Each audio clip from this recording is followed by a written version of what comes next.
Praise the Lord.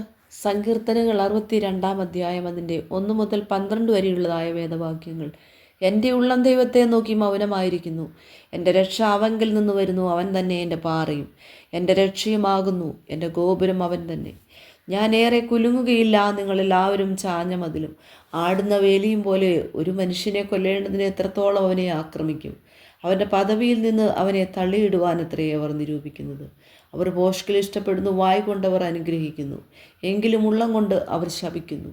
എൻ്റെ ഉള്ളമേ, ദൈവത്തെ നോക്കി മൗനമായിരിക്കാം. എൻ്റെ പ്രത്യാശ അവങ്കിൽ നിന്ന് വരുന്നു. അവൻ തന്നെ എൻ്റെ പാറയും എൻ്റെ രക്ഷയുമാകുന്നു. എൻ്റെ ഗോപുരം അവൻ തന്നെ, ഞാൻ കുലുങ്ങുകയില്ല. എൻ്റെ പാറയും എൻ്റെ മഹിമയും ദൈവത്തിൻ്റെ പക്കലാകുന്നു.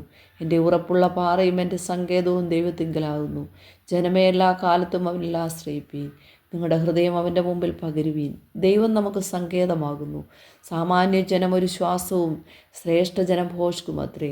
തുലാസിൻ്റെ തട്ടിൽ അവർ പൊങ്ങിപ്പോകും. അവർ ആകപ്പാടെ ഒരു ശ്വാസത്തേക്കാൾ ലഘുവാകുന്നു. പീഡനത്തിൽ ആശ്രയിക്കരുത്, കവർച്ചയിൽ മയങ്ങിപ്പോകരുത്. സമ്പത്ത് വർദ്ധിച്ചാൽ അതിൽ മനസ്സ് വയ്ക്കരുത്. ബലം ദൈവത്തിനുള്ളത് തന്നെ. ദൈവം ഒരിക്കൽ അരുളി ചെയ്തു, ഞാൻ 2 പ്രാവശ്യം കേട്ടുമിരിക്കുന്നു. കർത്താവേ, ദയയും നിനക്കുള്ളതാകുന്നു. നീ ഓരോരുത്തന് അവനവൻ്റെ പ്രവൃത്തിക്ക് തക്കവണ്ണം പകരം നൽകുന്നു.